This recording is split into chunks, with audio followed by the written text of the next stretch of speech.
விரைவான இலகுவான வீடமைப்பு கடன்களை வழங்கிய முதலாவது தனியார் வர்த்தக வங்கி நாமே.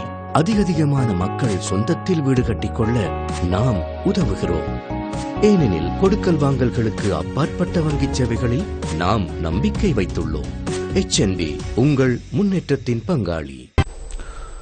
கொழும்பு புதிய மெகசின் சிறைச்சாலையிலும் அனுராதபுரம் சிறைச்சாலையிலும் தமிழ் அரசியல் கைதிகள் 15 பேர் தொடர்ந்தும் உண்ணாவிரதம் மேற்கொண்டு வருகின்றனர்.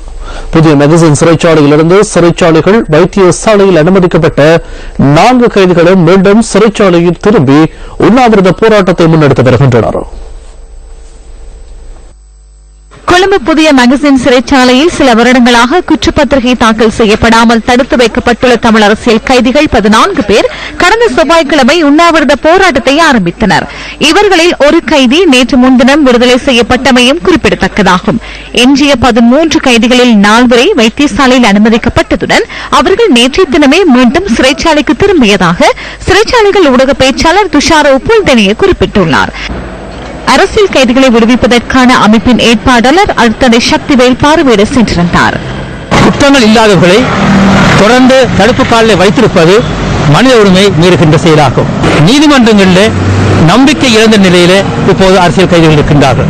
சட்டமா அதிபர் திணைக்களம் தான் இந்த எல்லா காலதாமதத்துக்கு காரணம் என்று.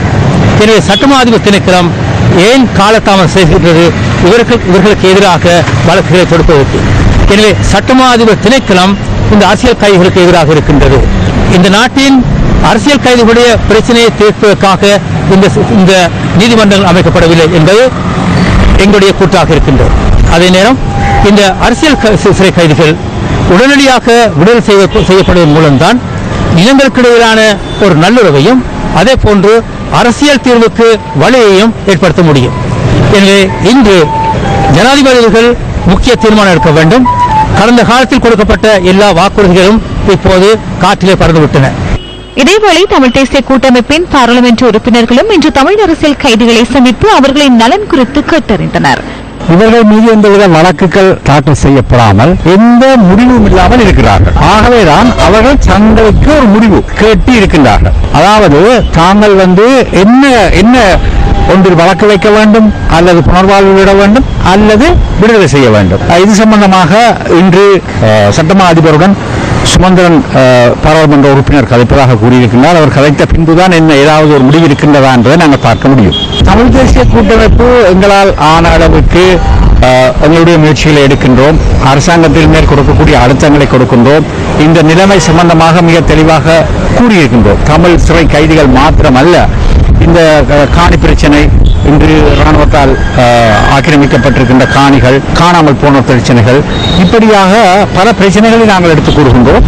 இந்த பிரச்சனைகள் அனைத்துக்குமே நாங்கள் எதிர்பார்க்கக்கூடிய ஒரு நல்ல தீர்வை இந்த அரசு இன்னும் தரவில்லை. ஆகவே இது எங்களுக்கு ஒரு கேட்டான விஷயம். இது சம்பந்தமாக எங்களுடைய தலைவர் சம்பந்தனர் தொடர்ந்து கதைத்துக் கொண்டிருக்கின்றார். சொன்னார், அவர் முயற்சிகள் எடுக்கின்றார். இது முழுக்க அரசிலே தங்கி இருக்கின்ற விஷயம். ஒவ்வொருத்தரும் உடல் ரீதியாக பாதிக்கப்பட்டிருக்கிறார்கள். இது உண்மையிலே ஒரு அரசியல் ரீதியான பிரச்சனை. 10 வருடம் 15 வருடம் 20 வருடமாக இருக்கக்கூடிய இந்த அரசியல் கைதிகள் இன்றைக்கு நாட்டில் யுத்தம் முடிந்திருக்கு. ஒரு சமாதான நல்லாட்சியை கொண்டு வரதுக்கு தமிழ் தேச மக்கள் எல்லாரும் சேர்ந்து இந்த அரசாங்கத்தை கொண்டு வந்திருக்கிறாங்க. ஆகவே ஜனாதிபதி பிரதமர் நேரடியாக தலையிட்டு இந்த பிரச்சனை ஒரு அரசியல் ரீதியாக கைதிகளுக்கு விடுதலை வழங்கப்பட வேண்டும். ஒழிய மீண்டும் வழக்கு விசாரணை 10 வருஷம் 20 வருடம் இருந்த ஆட்களுக்கு திரும்பவும் காலத்தை நீடிக்கிறதை தவிர இது நேரடியாக தமிழ் தேசிய கூட்டமைப்பு அரசாங்கம் இந்த அரசியல் கைதிகளுடைய விடயத்தில் நேரடியாக ஒரு பேச்சுவார்த்தைக்கு சென்று அனைவருக்கும் ஒரு விடுதலை அழைக்க அரசியல் ரீதியாக இந்த பிரச்சனை தீர்க்கப்பட வேண்டும் என்றால் எங்களோட கோரிக்கை. இந்த நாட்டில் நீண்ட காலமாக இருந்த பயங்கரவாத தடை சட்டத்தை நீக்கப்பட வேண்டும் என்று சொல்லி ஐநாவில் அரசாங்கம் அது ஐநா சபையால் வலியுறுத்தப்பட்டிருக்கு. இங்கேயும் பிரதம மந்திரி சொல்லியிருக்கிறார், இந்த பயங்கரவாத தடை சட்டம் காலாவதி ஆகிவிட்டது என்று சொல்லி. ஆகவே பொது மன்னிப்பு வழங்க முடியாது என்று சொல்ற ஐநாவுடைய மனித உரிமை ஆணையாளர் இந்த நாட்டில் இருக்கக்கூடிய பயங்கரவாத தடை சட்டத்தை நீக்க வேணும்.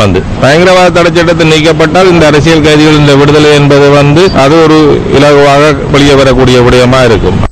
இதேவேளை அனுராதபுரம் சிறைச்சாலையில் தமிழரசியல் கைதிகள் இருவர் ஆரம்பித்த உண்ணாவிரத போராட்டம் இன்று 5வது நாளாகவும் தொடர்கின்றது. உண்ணாவிரத போராட்டத்தை கைவிடுமாறு இந்த கைதிகளிடம் கோரிக்கை விடுக்கப்பட்ட போதிலும் அவர்கள் அதனை நிராகரித்ததாக சிறைச்சாலைகள் ஊடக பேச்சாளர் தெரிவித்துள்ளார். சட்ட நடவடிக்கைகளை துரிதப்படுத்தி தம்மை விடுதலை செய்யுமாறு வலியுறுத்தி தமிழரசியல் கைதிகள் மீண்டும் உண்ணாவிரத போராட்டத்தில் ஈடுபட்டு வருகின்றனர்.